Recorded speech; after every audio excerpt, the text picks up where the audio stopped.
우리가 인생을 이제 이렇게 살아가면서 나이를 먹고 이제 결혼도 하고 자리를 잡아가면서 내 인생을 어떻게 살아야 되는 것인가라는 진지한 질문을 이렇게 맞닥뜨리게 될 때가 있습니다. 그죠? 청소년기에, 사춘기 때 또는 대학교 때 이렇게 새롭게 자기 인생을 우리가 이제 이렇게 맞이하면서 철학서적도 있고 인생이란 무엇인가에 대해서 고민도 하고 그런 시간들을 우리가 보냈겠지만, 그러나 실질적으로 자기의 인생의 40대를 넘어서 정말 나는 누구이고 나는 어떻게 살아야 되는 것이며 하나님이 나와 내 아내와 또는 나에게 원하시는 삶이 무엇이냐, 이 질문이 사실은 이렇게 다가올 때 우리가 진중하지 않을 수 없고 또 그때만큼 무거울 때도 없습니다. 요즘 이 코로나 사태로 말미암아 사실 앞이 굉장히 이제 안 보이는 그런 상황을 우리가 겪고 있는데, 이럴 때일수록 내가 누구이고 내가 무엇을 향해서 가야 되는 사람인가에 대한 분명한 자기 정체성과 하나님 나라 안에서의 자기의 위치를 붙잡는 것, 그것이 이 코로나의 거대한 이 쓰나미에 우리 인생이 쓸려 내려가지 않는 또 굉장히 중요한 지혜이기도 합니다. 그래서 오늘 그 얘기를 같이 나눠보려고 하는 거예요. 우리 이제 이삭이 사실은 상한 영혼이었습니다. 우리 첫 번째 한번 아이콘을 한번 보여주세요. 이삭의 아이콘이 아주 인상적인 아이콘이 있어서 제가 여러분하고 함께 나누려고 제가 준비를 했는데 한번 보여주십시오. 이삭의 아이콘인데 아주 인상적이죠.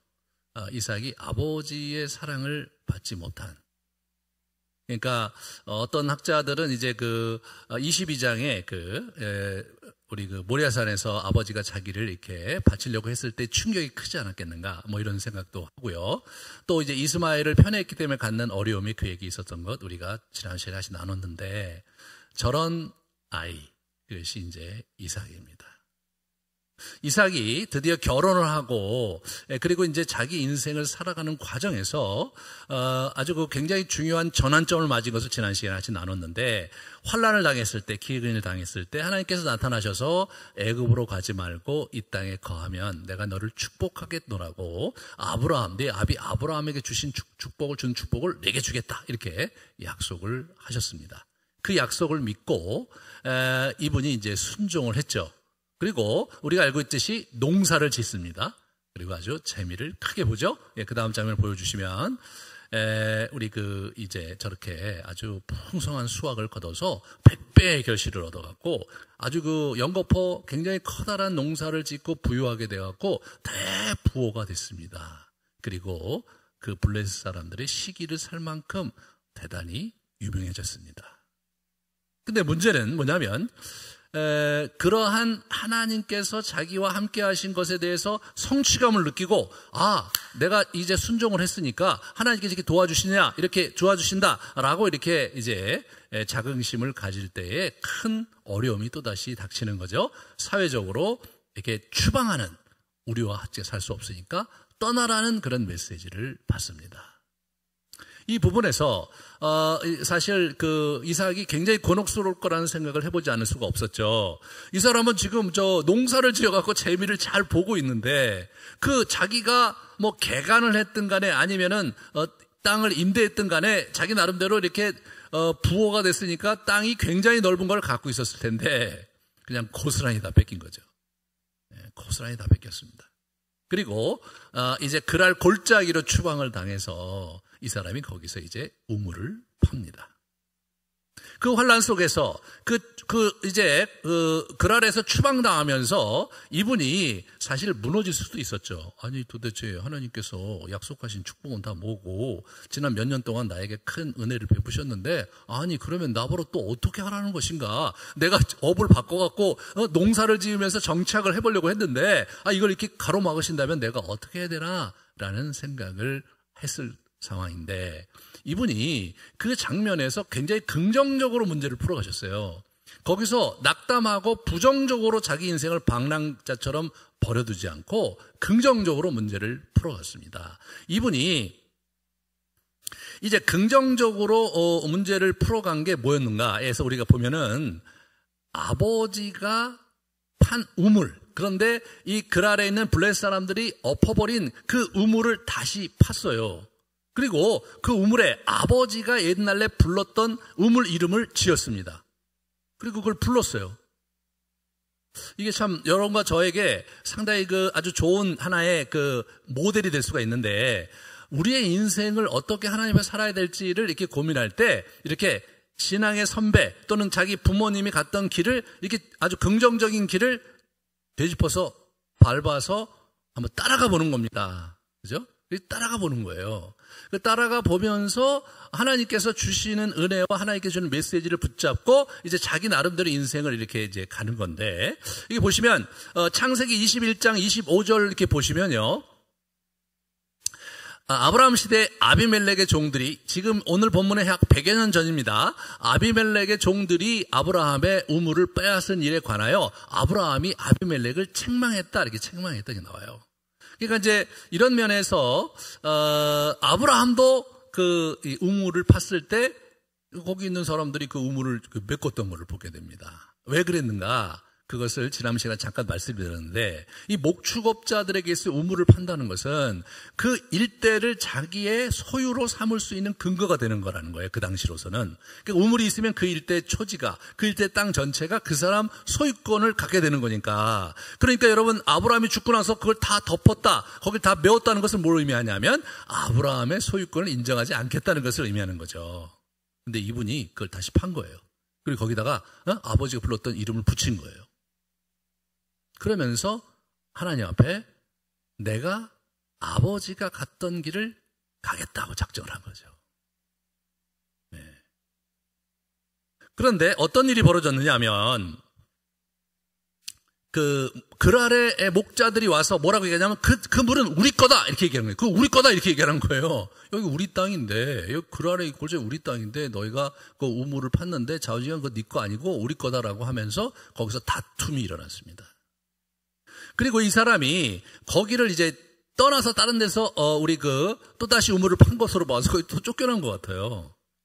네. 그런데 그 우물 이름을 에색이라고 이름을 붙입니다. 에색은 다툼 그런 뜻이에요. 히브리어로. 이름을 붙였다는 게 한번 생각해 볼 만하죠. 그 이전까지는 아버지가 불렀던 이름을 붙였는데, 이 사람이 이제는 뭐예요? 자기 우물에 자기의 이름을 붙였어요. 그 이름의 의미가 무엇이냐면 자기의 정황이, 자기의 여정의 핵심 키워드를 거다 놓은 거예요. 지금 다투고 있으니까 다툼, 이렇게 하는 다툼. 신나로 가면 어디 신나. 신나 하면은 그거는 또 대적, 이거든. 대적이라는 이름을 붙이는 거예요. 네.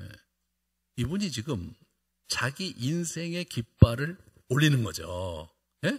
자기 인생을, 이제 아버지의 인생을 넘어서서 내가 하나님 앞에 내 인생으로 내가 내 인생의 깃발을, 기치를 들고 달려가겠다는 그러한 의지가 있었던 것으로 이렇게 문맥에서 쭉 보면 우리가 생각해 볼 수 있거든요.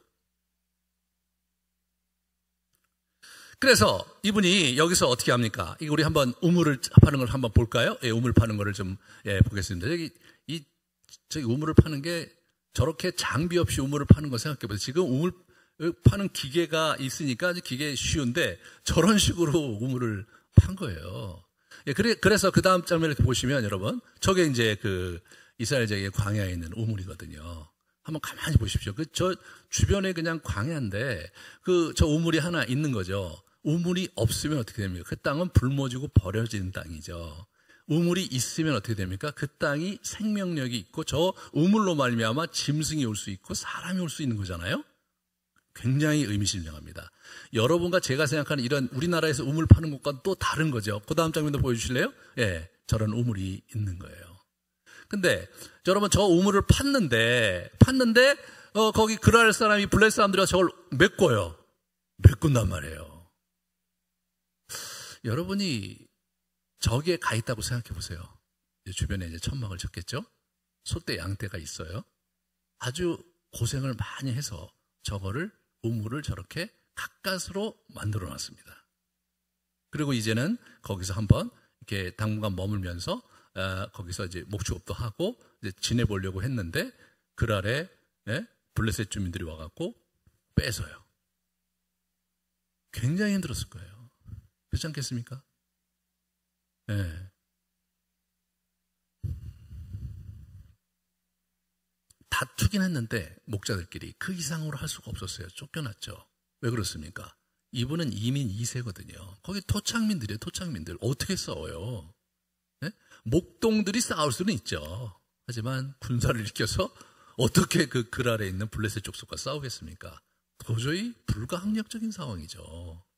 그럼 여기서요, 이게 낙담할 수 있는데 이분이 낙담을 하기보다 또 가서 계속 또 땅을 파는 거예요. 여기에 그 이삭의 근성이 여기서 보이는 거죠. 우물을 파는 근성. 예, 계속 우물을 파고 이름을 또 붙이고 이제 그런 일을 하는 거예요. 그러다가 르호보까지 가요. 르호보까지. 그러니까 이제 르호보까지 간다는 것을 우리가 이제 여러분 한번 지도를 보여주실래요? 한번 이렇게 보면, 예, 저기 있습니다. 이 지도를 보시면요, 저쪽에 그랄에서 르호봇이 밑으로 내려오면 부엘라에로리가 맨 밑에 있고요. 그 다음에 중간에 르호봇이 있고, 그 다음에 이제 부엘세바가 있거든요. 부엘세바가 위에 있어요. 그러니까 저분이 그랄에서 밑으로 내려오시고, 밑으로. 여러분, 이 남쪽으로 내려왔다는 것은 무엇을 의미하냐면, 더 심각한 광야로 내려왔다는 것을 의미해요. 이 남쪽에 가면 갈수록 어떻게 되냐면 거의 광야거든요. 그래서 연 강우량이 지금도 50mm 전후밖에 안 되는 아주 척박한 광야예요. 그러니까 이분이 거기서 그래도 그랄은 초지도 있고 그랄은 나름대로 시냇물도 있고 그런 곳인데 이분이 밑으로 내려왔어요. 내려와서 우물을 파면 그걸 또 뺏는 거예요. 그러면 더 밑으로 내려가야 되는 거예요. 더 밑은 어떻습니까? 훨씬 더 살기 어려운 땅으로 내려온다는 것을 의미하죠. 인생이 코너로 몰리고 있습니다. 지금 이 사람이. 점점점 열악한 곳으로 이동하면서 우물을 파는데 그 파는 우물이 자기의 소유가 되리라는 보장이 없는 시간들을 보내면서 밑으로 남아있어요.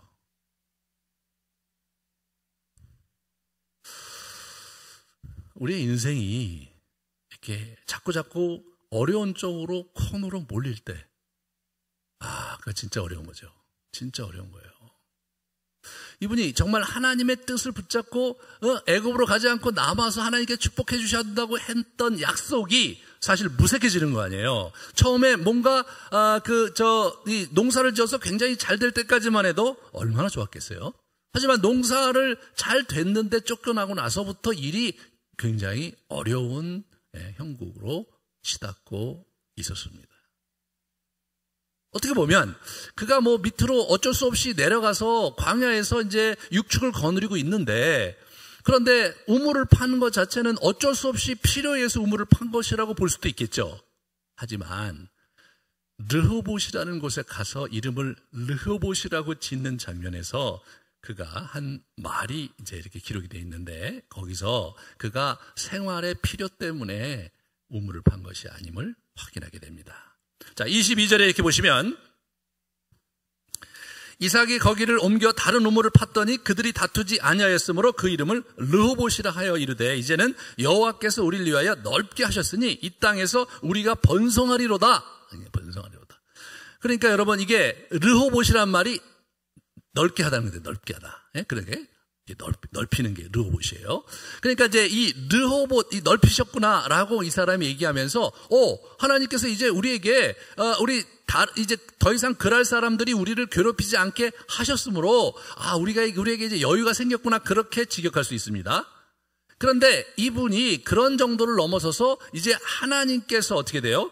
우리가 여기서 이 땅에서 우리가 번성하리로다, 이런 얘기. 번성하리로다. 이건 뭘 의미합니까? 하나님의 약속이 번성하는 거였잖아요. 자손이 번성하는 거였다는 거죠. 이분은 지금 왜 우물을 팠느냐?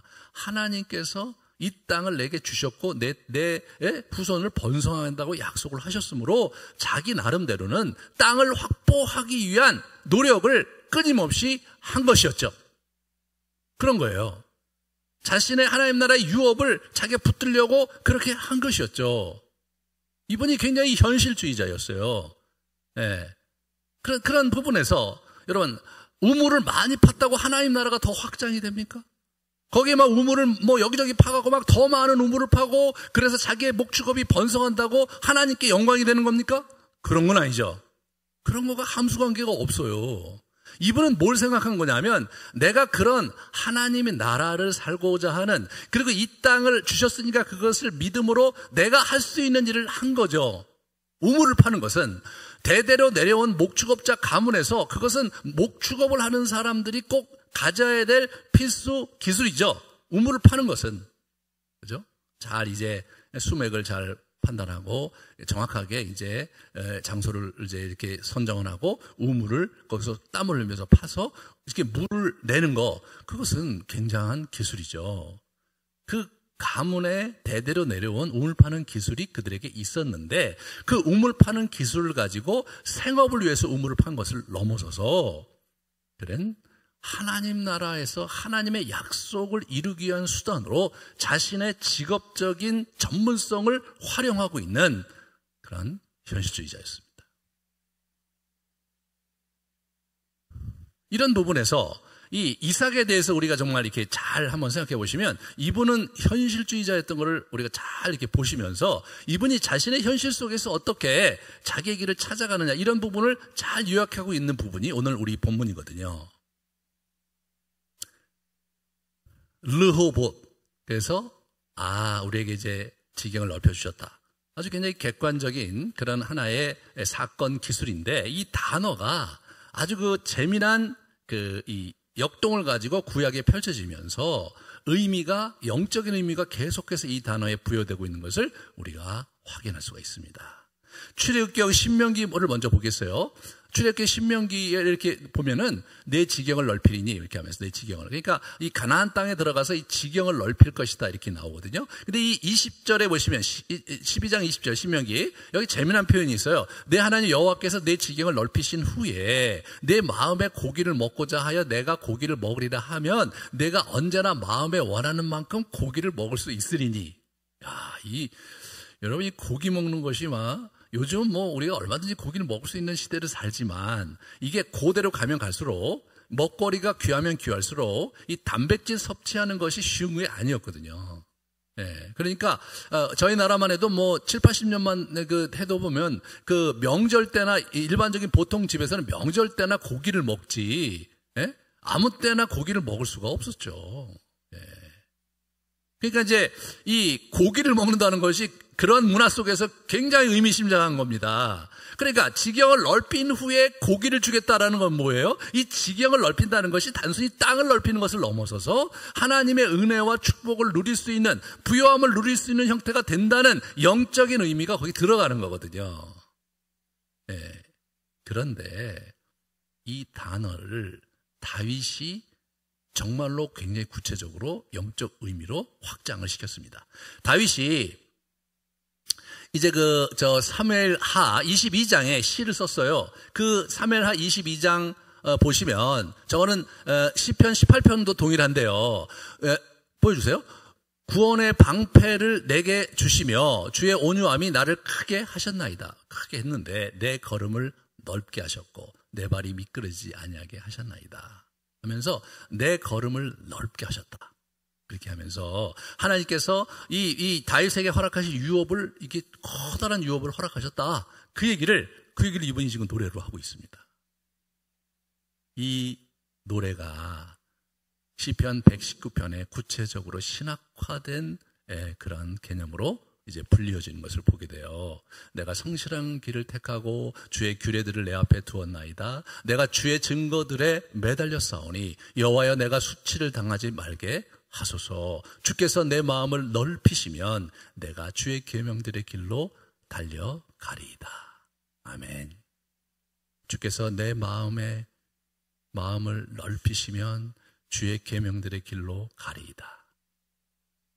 주께서 내 마음의 영적인 부유함을 허락하시고 넓히시면 그 길을 가겠다는 거예요.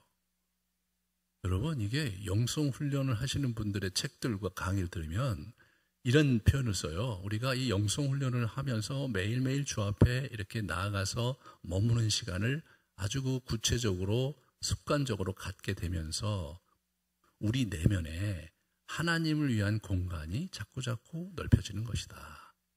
그리고 하나님을 위한 공간이 넓혀지면서 다른 사람을 위한 공간도 같이 넓어지는 겁니다.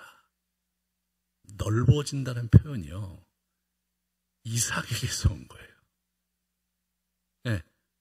이삭의 인생 여정 속에 기술된 하나님께서 나를 넓히셨다는 그 표현 자체가 다윗이 거기에 영적인 의미를 부여하고 시편 119편 저자가 그것을 신학화하면서 지금 현대로 넘어와서 영성훈련 하시는 분들이 그 단어를 구체적으로 사용하고 있습니다. 우리는 우리의 마음을 넓혀야 합니다. 그래야 주의 길을 갈 수가 있습니다. 네? 현대에 어떻게 우리가 우리의 마음을 넓히는가?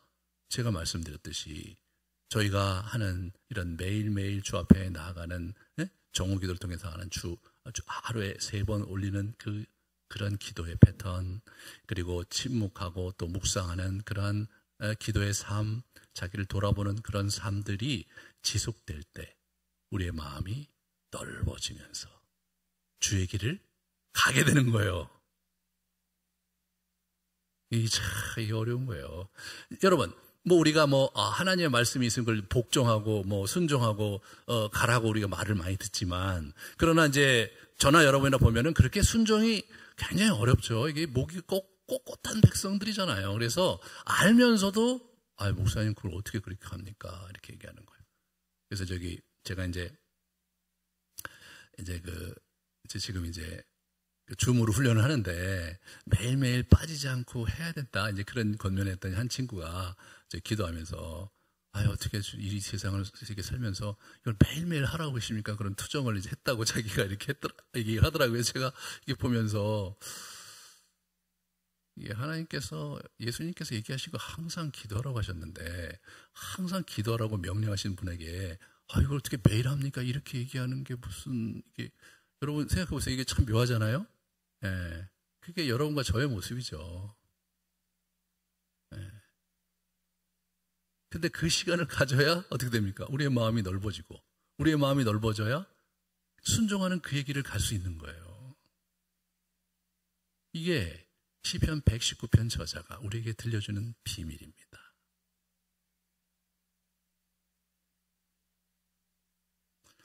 이삭은 지금 뭐예요? 마음이 넓어졌으니까 이제 뭐예요? 하나님 나라의 비전을 가지고 내가 살겠다고 확실하게 이거를 붙잡고 있는 거죠. 자기의 이 우물을 파는 이러한 작업들, 이러한 노력이 하나님 나라의 의미 있는 노력이 되기를 간절히 소망하는 마음을 가지고 거기까지 온 것이었습니다. 그래서 이분이 어떻게 됩니까? 거기서 이제 여기서 우리가 이제 번성하리로다 이런 얘기를 했잖아요. 그러면 우리가 언뜻 생각해보기에 르호봇을 거점으로 해서 거기를 굉장히 개발하고 그 일대 전체를 이렇게 잘 조정을 해갖고 거기서 뭔가 시작해야 될 것처럼 여겨지는데, 이 사람이 거기서 문제를 해결하지 않고 브엘세바로 올라옵니다. 브엘세바로. 그는 왜 브엘세바에 갔을까? 브엘세바는 어떤 곳이냐면 이미 아브라함이 옛날에 우물을 팠던 곳이에요. 거기에 이제 완전히 회파됐죠. 이 브레스 사람들이 그걸 다 덮는 바람에. 오늘 본문에서 와갖고 보면 28절에 이 사람이 여기 와서 우물을 또 파고 있어요. 예? 우물을 또 파고 있는 거죠. 과거에 아버지가 여기 있었을 때 어린 시절을 보냈던 곳이 브엘세바이기도 했습니다. 그렇죠? 그래서 이 브엘세바는 이삭이 어린 시절을 보냈던 곳이기도 하지만, 거기는 우리 아브라함이 단을 쌓고 여호와 이름을 불렀고, 그리고 이제 우리 아비멜렉과 평화조약을 체결하기도 했던 그 장소가 바로 어디입니까? 브엘세바예요. 브엘세바는 아버지 아브라함이 단을 쌓았던, 예배했던 장소가 있는 곳이기도 한 거예요. 그러니까 이분이 이제 그 하나님께 가서 확증을 얻고자 간 거예요. 확증을 얻고자. 이제 이 성경의 인물들을 이렇게 쭉 보면 하나님께서 자기 길을 인도하시는 부분에서 확증을 얻으려고 하는 그런 노력이 있거든요. 이분이 이제 그걸 하시려고 가신 거예요, 이게. 근데 이제 하나님께서 그것을 귀하게 보셔서 그날에 어떻게 되냐면 하나님께서 나타나시죠. 네. 여기서 보면 이 나타나셨다는 표현이 너무 재밌는 거예요. 31절을 같이 보시면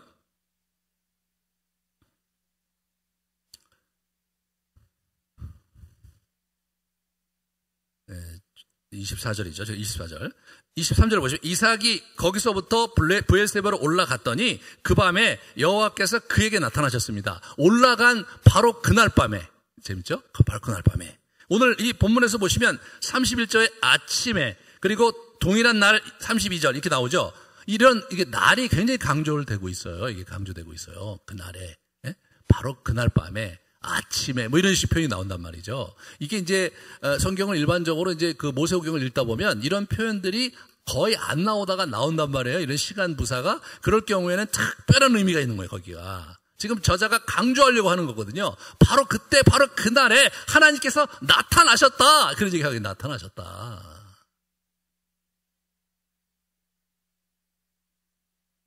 거기서 하나님께서 말씀하십니다. 하나님께서 주시고자 하는 축복을 다시 한번 반복하시면서 우리 이삭을 권면하시는 것을 보게 되는 거죠. 이 24절을 같이 이렇게 보세요. 24절을 우리 보여주세요. 제가 이렇게 썼는데 보면 나는 내 아버지 아브라함의 하나님이니 두려워하지 마라. 내 종 아브라함을 위하여 내가 너와 함께 있어 내게 복을 주어 내 자손이 번성하게 하리라 라는 말씀을 하셨어요. 이것은 앞부분 26장 앞부분에 하셨던 말씀을 한 번 더 반복하고 계세요. 그러니까 우리가 하나님의 약속의 말씀을 받았지만 그러나 그것이 구체적으로 우리 안에 활성화되는 데는 우리의 삶을 얹고 믿음의 행보가 있을 때 그 약속이 구체적으로 내 인생에 들어오는 거죠.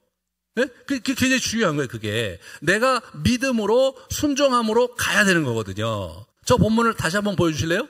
저 본문에서 굉장히 중요한 강조점이 어디 있냐면 내 종 아브라함을 위하여 이렇게 나옵니다. 내 종 아브라함을 위하여. 내 종이라는 표현은요. 이 모세오경에서 특히 저 앞부분의 그 역사서에서는 이 내 종이라는 표현 자체는 죽고 나서 하나님께서 부르시는 이름이에요.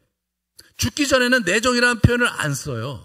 네. 왜냐하면 하나님 편에서 제가 쭉 묵상을 해보면서 느끼는 게 뭐냐면 평생을 순종하고 살아서 하나님 보시기에 내 종으로 인정받은 친구에게 내 종이라는 말을 쓰셨어요. 네. 나중에 이제 저쪽에 이제 선지서 이런 데 가면 내 종이라는 말이 일반화되게 나타나는데 사실 오늘날 내 종, 나는 주의 종이다라는 얘기할 때 조심해야 될 게 뭐냐면 주의 종은 평생을 순종한 삶을 산 사람을 주의 종이라고 표현하는 거지. 이게 뭐 어떤 한 기간에 어떤 한 특정 사건에서 하나님께 복종한 사람을 주의 종이라고 하는 게 아니에요. 성경적으로 볼 때는. 아브라함이 하나님께 순종했으므로 그 복을 후손에게 준다 이거예요.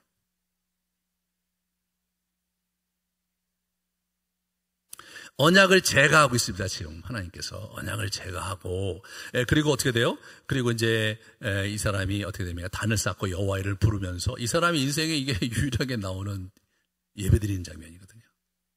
그러니까 이삭이 정말 의미심장하게 자기 인생을 고독하게 보내면서 내 인생을 어떻게 살아야 되느냐. 하나님께서 아버지 아브라함에게 주신 축복을 나에게 주신다고 하셨는데 내가 그것을 어떻게 얻어내야 되는 것이냐. 이런 부분들을 고민을 한 거죠. 여러분과 제가 하나님께 모두 이제 우리가 유업을 받은 자가 축복권을 갖고 있고 축복이 이미 이게 우리는 허락되어 있지만 그러나 그 축복은 우리가 액티베이트 시켜야 돼요. 버튼을 눌러서 그 축복을 내 것으로 만들어야 되는데 그 버튼이 뭐냐? 그게 순종하는 삶인 거예요. 순종하는 삶인 거예요. 그 순종하는 삶의 버튼을 누를 때 그것이 나의 은혜로 내 축복으로 이게 우리에게 부여되는 것이죠. 우리가 아브라함과 이삭과 야곱 이런 수많은 그 약속과 축복을 얘기할 때 우리도 그런 축복을 받기 원하잖아요. 누구나가 그래요. 하나님께서 정말로 나에게 복 달라고 얘기하시는데 그 자체가 나쁜 게 아닌데 문제는 거기에 다 조건문이에요. 네가 내 말을 순종하고 행하면 주겠다는 거예요. 그 조건문이에요. 다 조건문이에요. 조건이 없는 상태에서 그래서 그 얘기만 자꾸 하니까 이게 굉장히 어려워지는 거예요. 하나님 왜 나에겐 이렇게 하십니까? 라고 우리가 이제 하나님께 나름대로 원망을 할 수도 있고 불평을 할 수도 있는데 하나님 보시기에는 네가 그 쓴 자리가 지금 네 자리가 순종하는 자리에 있지 않을 수 있는 거죠. 그죠? 하나님께 달라고는 하는데 하나님 보시기에 아직까지 우리가 종의 자리에 있기보다는 주장하는 자리에 있을 수 있고 자기 인생의 주인을 자기로 생각하면서 우리가 매진하고 있다면 그분의 축복은 유보되고 보류되는 거거든요.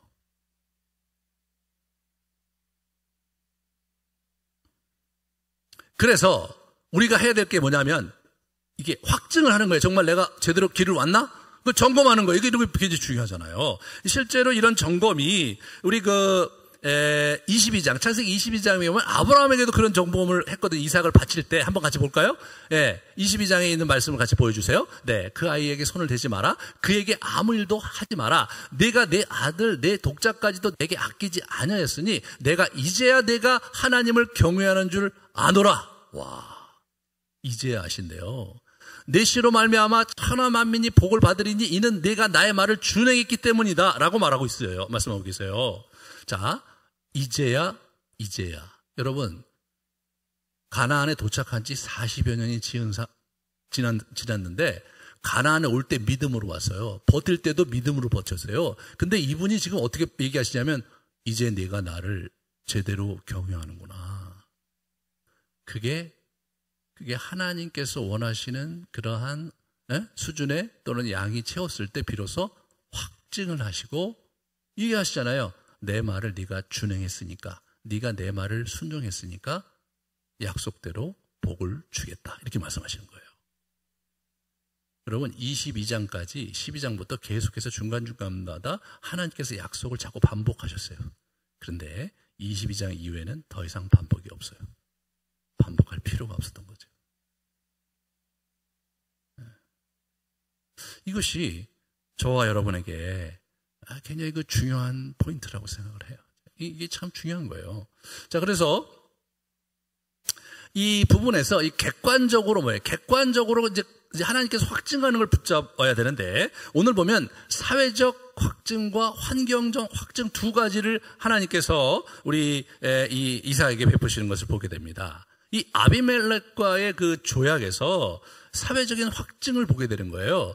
정말로 뭐냐면 이걸 보면서 이거 27절을 한번 보실래요? 27절에 이 사람이 얘기하는 걸 가만히 보세요. 이삭이 그들에게 이르되 너희가 나를 미워하여 나에게 너희를 떠나게 했는데 어째 왔느냐 얘기하니까 28절에 보세요. 여호와께서 너와 함께 계심을 우리가 분명히 보았으므로 우리가 분명히 보았다 이거예요. 여러분, 나는 지금 하나님을 많이 만나고 있고 나는 막 기도할 때마다 막 너무나 눈물을 흘리고 막 하나님 감격하고 있는데 사람들이 볼 때는 기도는 그렇게 하는데 하나님이 함께 하시는 것 같지는 않아? 이렇게 느낄 수 있어요. 그죠? 아니, 하나님이 함께 하신다면 어떻게 저럴 수 있지? 이렇게 생각할 수 있잖아요, 우리가. 근데 이분들은 뭐예요? 하나님을 믿지 않는 사람들이란 말이에요. 그런 사람들이 와서 아이고, 당신은 정말 하나님께서 함께 하시는 자이므로 우리가 당신을 건드려서는 안 되겠네요. 우리와 함께 이 조약을 체결합시다. 그렇게 나온 거예요. 이게 우리가 그리스도인으로 살아가면서 우리 인생을 이제 하나님 안에서의 궤도에 올려놓을 때는요, 그리스도인이 아니라 사회적으로도 그러한 인정을 받는 거예요. 인정을 받는 거예요. 여러분, 사회적으로 인정을 받지 못한다면 또는 어떤 그 네트워크나 이 교제권에서 우리가 인정을 받지 못한다면 아직 가야 될 길이 멀은 거예요. 우리가 그리스도인으로 이 땅을 살면서 교회 안에서 인정받는 거 되게 중요합니다. 하지만 교회 바깥에서도 인정을 받을 수 있어요. 여러분의 삶의 현장에서 여러분의 삶 속에서 함께 하시는 하나님을 이 사람은 좀 뭔가 다르다. 이 사람은 신앙생활을 한다는 건 내가 얘기 들었는데 정말 잘은 몰라도 누군가가 함께 하시는 게 맞네.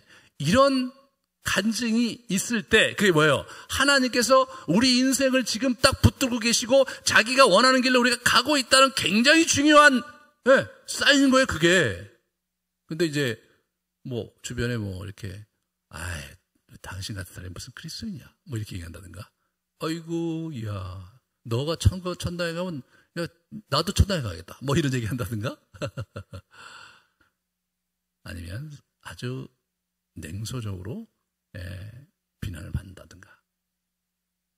물론 우리가 이제 핍박당하고 비난받을 때 있지만 우리가 우리의 자신의 삶의 현장에서 성실함으로 근검함으로 우리가 주변 사람들에게 하나님의 사람인 것을 인정받는 거 매우 중요하다고, 매우 중요하다. 그런 부분에서 이제 한국교회가 사실은 많이 우리가 그렇게 가지 못했기 때문에 많은 비난과 냉소적인 비판을 받고 있는 거죠.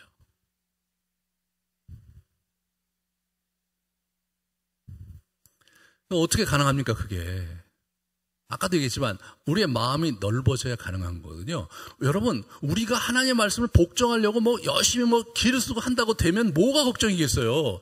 근데 그런 것도 그런 열심히 우리에게 필요하지만 더 필요한 건 뭐냐면 그분 안에서 받는 은혜의 자리에 나아가서 그분이 우리의 마음을 넓혀 주실 때 비로소 그 길을 갈 수 있다는 그 은혜의 자리로 갈 수 있다는 이 사실을 우리가 결단코 놓쳐서는 안 됩니다.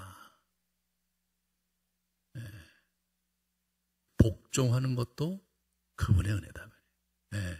정말로 그 일을 감당하면서 기쁨으로 내가 주님을 위해서 일하겠다라고 결심하고 갈 수 있는 것도 주님께서 은혜를 주셔서 우리의 마음이 넓어져야 갈 수 있는 것입니다, 여러분. 만약 여러분 마음 가운데 그런 열정이 생기고 갈망이 생겼다면 바로 여러분이 그 은혜 가운데 있는 겁니다. 그러므로 우리는 사실 자랑할 게 별로 없는 거예요. 주께서 주신 은혜로 가는 건데 우리는 그저 그분 앞에 머물고 그분을 말씀을 묵상하면서 그분과 교제하는 그러한 그분에게 붙어있는, 여러분, 거하는 것, 가지가 원줄기에 붙어있을 때 열매를 많이 맺듯이 우리가 그렇게 붙어있는 시간을 많이 가질 때 우리에게 열매가 있고 그 열매를 보고 세상이 우리를 제자로 안다는 거 아닙니까? 제자로. 우리는 훈련을 많이 하고 가야, 그래야지 이제 훌륭한 제자가 된다고 우리가 생각하는 경향이 있어요. 물론 그게 반은 맞는데 그 훈련이 어떤 훈련이어야 되냐면 하나님 앞에 머무는 훈련이 되어야 합니다. 매일매일 정해진 시간에 그분 앞에 나가서 머무는 훈련이, 그런 삶의 패턴이 우리 안에 깊게 자리 잡아갈 때 우리의 마음이 넉넉해지고 그분의 뜻을 행할 수 있는 힘과 용기가 생기는 거거든요. 이분이 지금 그것이 내면화되고 있는 모습을 우리가 볼 수가 있는 거죠. 브엘세바 잠깐 좀 보여주실래요? 브엘세바 그 그림. 네. 그 앞에 브엘세바 그림을 우리가 안 봤거든요. 앞에 거부터 좀 보여주실래요? 그 밑으로 내려가시면, 내려가시면 이렇게 보세요. 그 밑으로 사진을 보여주세요. 저기가 브엘세바 있는 그 언덕에 있는, 그 다음 걸 보여주시면 거기 이제 발굴을 했어요. 저기예요. 저기 이제 고델부터 내오는 브엘세바인데, 그 다음 걸 보여주시면, 저기 저런 커다란 마을이 있었어요. 사무엘서라든가 열왕기에 보면 저기 도시가 있었던 얘기가 나오거든요. 네. 그런데 이게 뭡니까? 이제 서로 계약을 체결했어요. 사회적 확증을 주신 다음에 한 게 뭡니까? 환경적인 확증을 주신 거예요. 그게 뭐냐면, 이 우물을 팠어요. 그죠? 처음에 28절 후반절에 우물을 팠는데, 32절에 그 사람들이 이제 계약을 맺고 떠나고 나서 바로 터졌어요. 예? 바로 우물이 터졌어요. 저기가 그 자리예요. 고학적으로. 그 다음 걸 보여주세요. 그날 이 물이 터져 나온 거예요. 네? 생수가 올라오면서 이 저자가 어떻게 되면 양발부조를 쓴 거거든요. 우물을 파기 시작했는데, 그죠? 이 아비멜렉이 왔고 하룻밤 자면서 교제하면서 언약을 체결하고 갔는데 우물에서 물이 나온 걸 이렇게 보여주는 거잖아요. 네? 하나님께서 인정해 주시고 하나님께서 받으시고 하나님께서 인도해 주셨다는 확증이 여기에서 일어나는 거거든요. 그러면서 어떻게 되냐면 33절에 그가 그 이름을 세바라 한지라 그러므로 성이 오늘날까지 브엘세바가 된 겁니다. 이 브엘세바가 오늘까지 된 거예요. 자, 한번 사진을 보여주실래요? 오늘날 브엘세바가 어떻게 된지. 저기 보시면 저쪽에 지금 신시가지가 있는 거예요. 여기 언덕에 여기가 이제 그 브엘세바 옛날 자리인데, 그 다음에 보여주시면, 저기가 좀 교통요지가 됐어요. 여러분, 자그마치 4,000년 전에 있었던 사건을 오늘 본 거거든요. 4,000년 후인 오늘날 교통의 요지가 돼갖고 어떻게 되자면, 예, 그 다음 거 보여주세요. 예, 저렇게 멋있는 도시가 있어요. 그 다음에 보여주시면 여러분 이게 저쪽에 대학이 있고요. 그리고 여기저기 보면은 이 하이테크 도시로 거듭났어요. 그 다음 장면을 보여주시면 이런 멋진 도시가 된 겁니다. 아브라함은 헤브론을 남겼고, 우리 이삭은 브엘세바를 남겼습니다. 이 4,000년 후에 저런 형태의 도시가 생긴 거예요.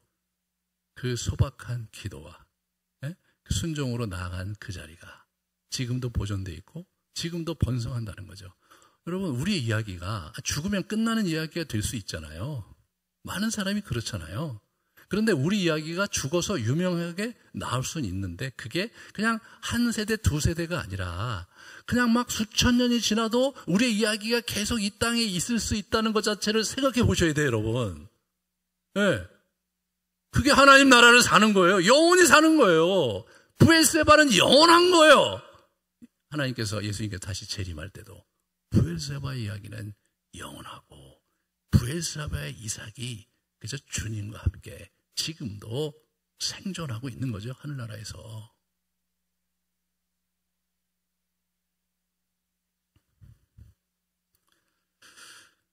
하나님 나라 이야기는 현실 속에서 일구어가는 것입니다. 네. 비전은요, 좀 커다란 그림이죠. 비전은 뭐예요? 네 후손이 번성할 거다. 이 땅을 다 내 후손에게 줄 거다. 이게 비전이죠. 그죠? 하지만 그 비전에서 이삭과 아브라함이 누렸던 것은 조그만 거잖아요. 우리 이삭은 브엘세바 하나 확보한 거예요. 예? 그게 그의 유업이에요. 브엘세바 속에서 거기서 자기가 거점을 삼고 자기 인생을 읽으면서 자기 다음 제너레이션에 이 하나님 나라 유업을 전수하는 거, 이것이 이 사람이 확보한 유업의 한 자기 분깃이었거든요.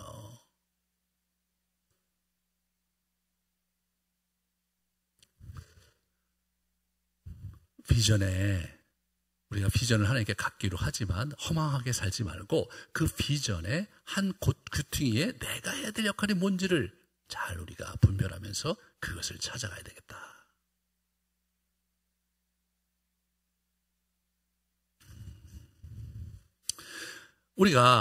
우리 인생을 방랑자로 살아서는 안 되겠다. 순례자로 살아야 되겠다. 그냥 이 사람이 쫓겨나게 일로 가고 또 쫓겨나게 절로 가고 이렇게 그냥 막연히 방향 없이 흘러가는 게 방랑자죠. 순례자는 뭐예요? 하나님의 뜻이 어디 있나 보고, 아닌가? 그럼 저쪽에 가보기도 하고, 하나님 뜻이 어디 있나? 이쪽으로 와보기도 하고, 그러면 서서히 하나님께서 내 인생에 허락하신 길을 찾아가는 거, 그게 순례자죠. 방향성이 있는 거예요. 하나님께서 주신 길을 찾으려고 하는 자는 순례자예요. 그냥 환경에 밀려서 상황에 밀려가는 건 방랑자입니다. 우리가 순례자로 살아야 돼요. 순례자로.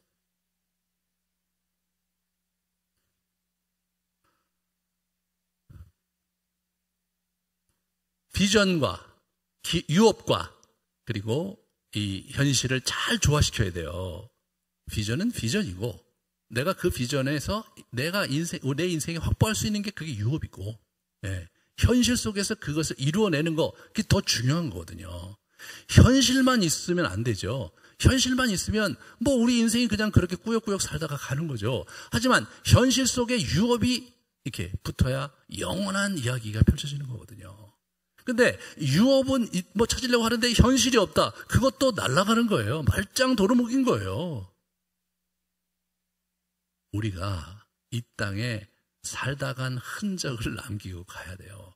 하나님 나라에서 영원한 이야기로 그려질 우리의 흔적을 이 땅에 남기고 가야 돼요. 그게 여러분과 저의 삶이에요. 그리고 그런 이야기가 우리 가문을 통해서 우리 자녀대의 전수가 되고 우리 자녀가 또 자녀를 낳으면서 그 이야기가 계속해서 전수되는 거예요, 여러분. 자손이 번성한다는 게 여러분과 저에게도 축복이 되어야 되지 않겠습니까? 네, 나보다 내 자녀가 하나님 나라의 축복을 받고 그리고 번성하고 또 그 자녀가 또 번성하고, 와, 이거 큰 축복이죠.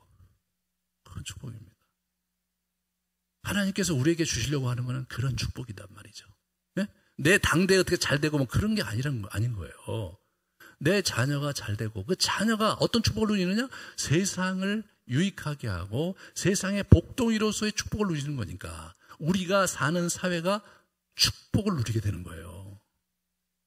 그게 하나님께서 이 세상에 복을 흘려보내시는 그런 원리인 거죠. 하나님께서 이 교회에 축복권을 두시고 이 교회를 통해서 복이 흘러가게 하시고 여러분의 가정을 통해서 그리고 여러분의 삶의 현장을 통해 하나님의 은혜와 긍휼과 축복이 이 땅에 넘실되게 하는 것, 그것이 하나님의 비전인 거죠. 어떻게 그 길을 찾아가야 되느냐? 바로 이삭처럼 자신의 현실 속에 자기가 가지고 할 수 있는 것을 가지고 하나님의 은혜를 붙잡고 하나님의 인도하심을 확인하는 과정에서 그 길을 찾아내고, 그래서 나는 내 인생을 이것으로 하나님께 드려야 되겠다라고 확증을 받고 그것을 위해서 매진하는 겁니다. 그게 우리가 가야 될 길인 거예요. 저는 목사입니다. 그럼 목사가 유업이냐? 아니죠. 목사는 직업입니다. 유업은 뭐예요? 목사로서 뭘 해야 되느냐가 저의 유업인 거죠. 네, 저는 제가 40대 초반에 영성훈련을 해야 되겠다고 생각을 한 거예요. 그래서 지금 그런 목회를 하는 거예요. 그럼 이게 정말 하나님의 뜻이냐? 그거 굉장히 고민이 많죠. 여러분, 저를 굉장히 많이 따라왔는데 제가 어느 몇 년 하고 나서 뒤돌아보면서 아유, 잘못 왔네, 미안하네, 이런 얘기 하면 어떻게 되는 거예요? 여러분은 어떻게 되는 겁니까? 저는 어떻게 돼요? 저는 그냥 연자맷들 메고 이제 가는 거죠. 네. 긴장이 되죠. 아무도 가지 않는 길을 가는 거니까. 그래 늘 점검하고 성경에 점검을 하고 근거가 있는가 보고, 그리고 이제 어떻게 됩니까? 미국에 있는 단체하고 한번 가서 교제하면서 내가 한 걸 쉐어링 하니까 그 사람들이 너무 좋다, 같이 하자 그래서 그게 1차적인 컨펌이죠. 그래서 와갖고 그러면 또 우리 목회자들하고 이게 조심스럽게 나누면서 이거 관심 있는 분들 모아갖고 제가 세미나 하니까 그분들이 너무 좋다. 그분들이 또 반응하시고 굉장히 중요한 증거죠. 네. 그래서 이거 논문을 써갖고 이걸 확인을 받아야 되겠다. 학문적으로 논문을 써서 제가 이제 그걸 과정을 밟으면서 맞구나. 왜냐하면 상을 탔거든요. 근데 가보니까 상도 주더라고요. 제가 상을 타본 적이요, 초등학교 때 타본 거 상을 탄 적이 없었는데 이걸 가서 상을 주더라고요. 너무나 격려가 되는 거예요. 하나님이 컨펌해 주시는구나. 네, 단순한 통과가 아니라 잘했다. 그래서 제가 생전 처음 이렇게 총장 앞에서 이렇게 상을 받고, 진짜 그 사진 제가 가끔 보면서 자랑스럽거든요. 여러분들 안 보여줬지만. 그런 과정을 통해서 어떻게 됩니까? 하나님께서 정말로 나에게 이 길을 주셨고 이 길을 갖는 것이 맞느냐 끊임없이 확인하고 또 확인해야 되는 거예요. 그냥 방향성 없이 그냥 하나님께서 나에게 주신 길이까지 가겠다 막 열심히 기도하고 말이에요. 그러면서 여러분께서 가신다고 되는 게 아니고 분별하고 가야 돼요. 근데 이제 문제가 뭐냐면 나는 아무리 기도해도 뭔가 전환점도 안 보이고 뭔가 하나님의 역사도 안 보이고 어떻게 분별해야 될지 모르겠다. 그런 말씀을 하시는 분들이 많은데, 제가 이제 하나 팁을 가르쳐 드리면 작정 기도를 하시는 거예요. 네? 그래서 내가 중요한 결정이 있을 때마다 자기 2주 또는 3주 또는 40일 동안 작정 기도를 하고 말이에요. 매일 내가 저녁에 몇 시부터 몇 시까지 이걸 위해서 계속 기도하고, 그러면서 자기가 적어놓고 그러면서 마지막에 내가 하나님께서 이런 마음을 주셨기 때문에 이렇게 간다 이렇게 적어놓으시고 말이에요. 예? 그리고 또 쭉 살다가 또 중요한 이벤트가 있을 때 또 하나님, 내가 정말 하나님의 뜻이 이게 맞습니까? 그렇게 해서 또 한번 작전 기도하시고 이렇게 자꾸 이정표를 만들어 놓으셔야 돼요. 이정표를 자꾸 만들어 놔야 이게 수년이 흐르면 그 이정표를 보면서 그때 하나님께서 이렇게 생각한다고 말씀하신 것 같은데 그게 아니었구나 사실은. 이거는 정말 내가 하나님께서 하신 걸 잘 분별했네. 제 인생에도 잘못 분별해서 엉뚱한 결정 내린 거 지금도 후회가 되는 게 많아요. 여러분이나 저나 하나님의 뜻을 그렇게 그렇게 정확하게 알고 갈 수 있는 건 아니잖아요. 시행착오가 분명히 있는 거예요.